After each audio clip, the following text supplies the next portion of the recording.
جو رسم جو تقریب حضور صلی اللہ علیہ وسلم اور صحابہ کرام سے ثابت ہو رضوان اللہ تعالی علیہ مجمعین، اس کو دانتوں سے پکڑو، سر آنکھوں پر رکھو اور اپنی حیثیت کے مطابق اس کو پورا کرو۔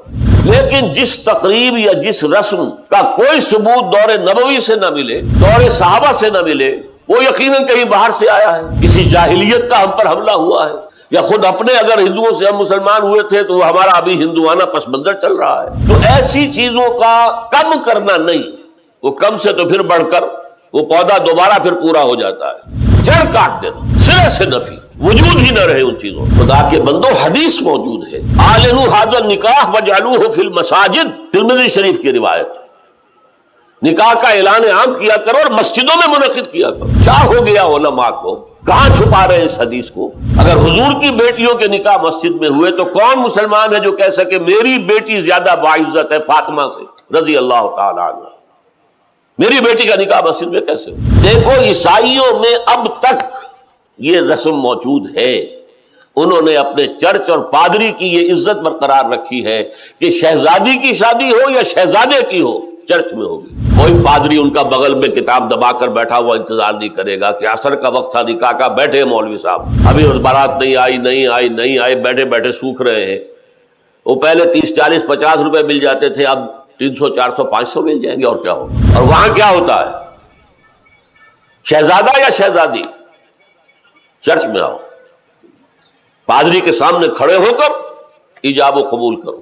اسراف تو یہ ہے کہ ضرورت کی جگہ پر ضرورت سے زیادہ خرچ کیا جائے۔ ایک چھت تو ضروری ہے اپنے اوپر ہونا، لیکن ایکڑوں میں پھیلے ہوئے محل، یہ اسراف ہے۔ لیکن اس سے آگے بڑھ کر تبذیر، ان المبذرین کانوا اخوان الشیاطین، اتنا سخت لفظ۔ مبذرین تو شیطانوں کے بھائی ہیں۔ مبذر کہتے ہیں اس کو کہ جو بلا ضرورت اپنے دولت کے اظہار کے لیے پیسہ خرچ کر رہا ہے، بلا ضرورت دولت کا اظہار مطلوب ہے، شان و شوکت کا اظہار مطلوب۔ بچی کی شادی ہے تو پوری کوٹھی جو ہے جگمگا رہی ہے بجلی کے قمقموں سے۔ جس سیٹھ کے محل میں اس کی بیٹی کی شادی ہو رہی ہے، اس کا کوئی ڈرائیور بھی ہوگا، اس کا کوئی باورچی بھی ہوگا، اس کا کوئی پہرے دار بھی ہوگا، جس کے گھر میں اس کی بچی بوڑھی ہو رہی ہوگی اس لیے کہ اس کے ہاتھ پیلے کرنے کے لیے اس کے پاس کچھ نہیں۔ غریبوں کے لیے خاص طور پر جو سفید پوش غریب ہے، لوور مڈل کلاس کا، اس کے لیے یہ اتنا بڑا بوجھ بن گیا ہے، اس لیے کہ جتنے کھانے آپ نے کھول دیے ان خانہ پوری اسے بھی کرنی پڑتی ہے۔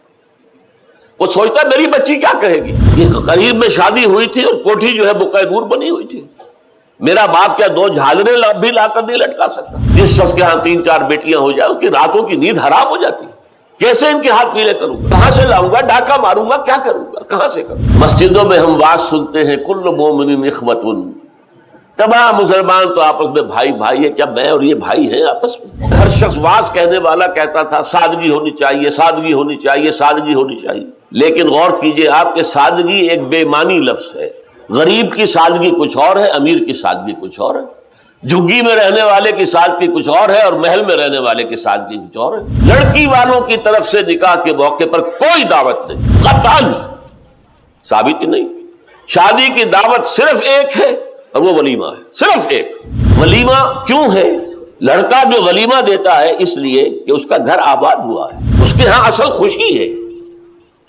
لڑکی والوں کے ہاں خوشی نہیں ہوتی۔ زیادہ سے زیادہ آپ کہہ سکتے ہیں سائی آف ریلیف، کہ ایک ذمہ داری کا بوجھ تھا آج وہ اتر گئی، اللہ کا شکر ہے۔ بس نکاح کے موقع پر چھوارے کون لائے گا؟ لڑکے والے۔ اور مرغ پلاؤ کس سے کھائیں گے؟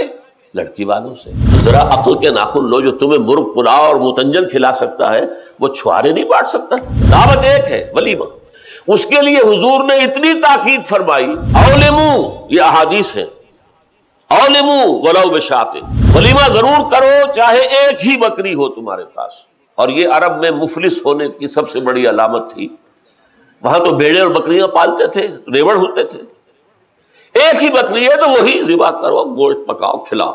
یہاں تک دعوت، اذا دعی احدکم الی الولیمۃ فلیاتھا، جب تم میں سے کسی کو ولیمے کی دعوت دی جائے ضرور جائے۔ اس سے آگے دیکھیے، اور اس میں توازن جو ہے ہماری دین میں اور حضور کے فرمودات میں اس کا ایک نقشہ سامنے آتا ہے. بئس الطعام طعام الولیمہ، ولیمے کا کھانا برا کھانا ہے. کیوں؟